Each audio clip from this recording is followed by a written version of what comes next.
has a 1.5 to half lead, which means that a win right here immediately wins this match. Oh yeah, and yet another active queen that we see on the c5 square. Wondering what this one has forgotten here, probably defending e5, and also is that a thing to protect the knight from doubling the pawns? Yeah, I look at a position like this and, well, I was about to say, not move b4. I was maybe going to make a lot of suggestions. Don't think b4 was on my mind. This is a Magnus Carlsen exclusive here. That pawn is hanging in a number of different ways, but it's the pin from the bishop on b5 to the rook on e8 that makes a move like this playable, and Engine seems to agree with it.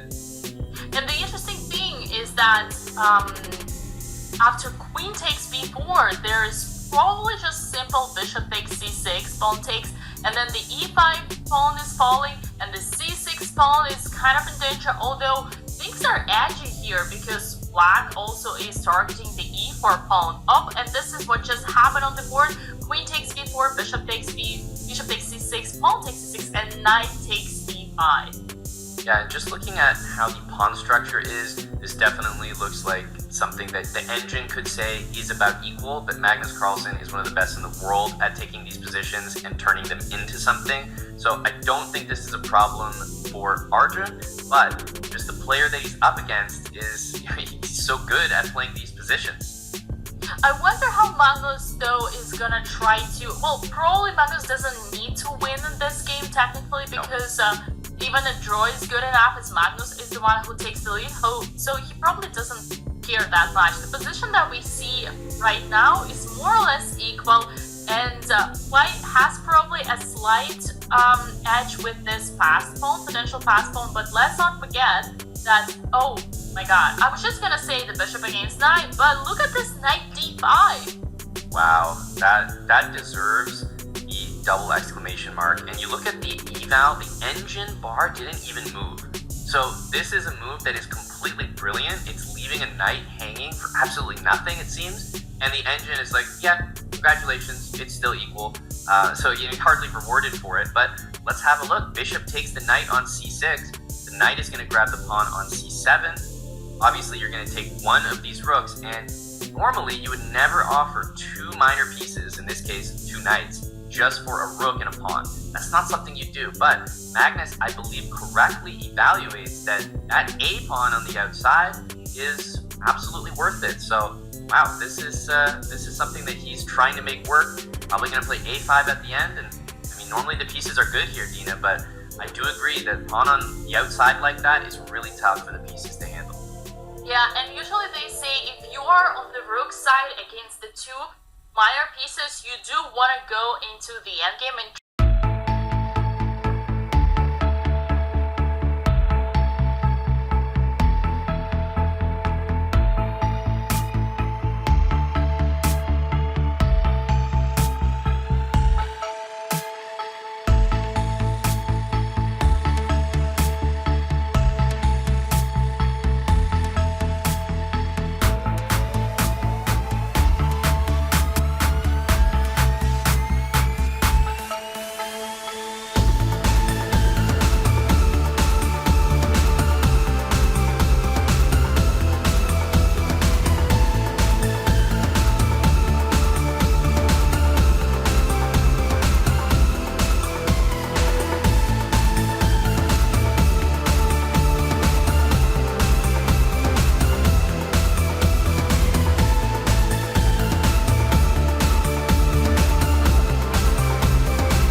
can Magnus Carlsen not win an exchange up endgame?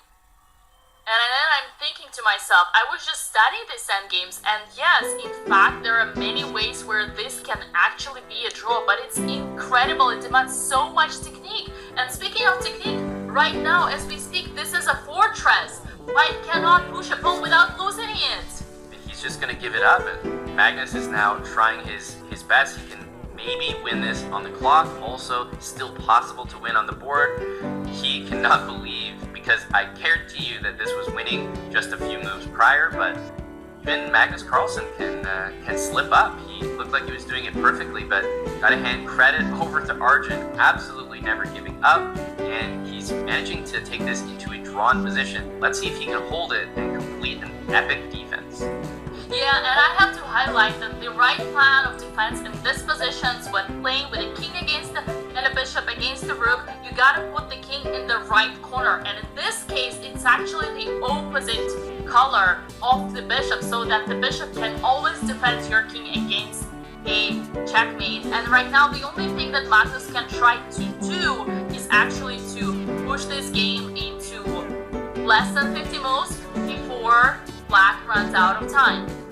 Yep, it's important to play super quick here because of the element of time. And when you're up, rook for a bishop here, as Magnus is, you definitely don't feel that bad playing it on. So he's going to use maybe time to his advantage, but I think that Arjun is doing a phenomenal job so far. Yeah, honestly, there isn't much to do other than to blunder accidentally, but that's why you have 20 seconds. Something tells me this is gonna be a draw before the timer goes out. Yep, I wouldn't be surprised here. 18 seconds apiece, and honestly, as the side with the rook, you might just end up losing on time because your moves are harder to make. In that case, it would be a draw though, so I think we're getting that result almost no matter what. It's good. These moves are going to be intense though. These last ones here, we're probably very close to 50 moves. I would say these are the ones to watch out for. Don't blunder that bishop. Yes, yep. We are close to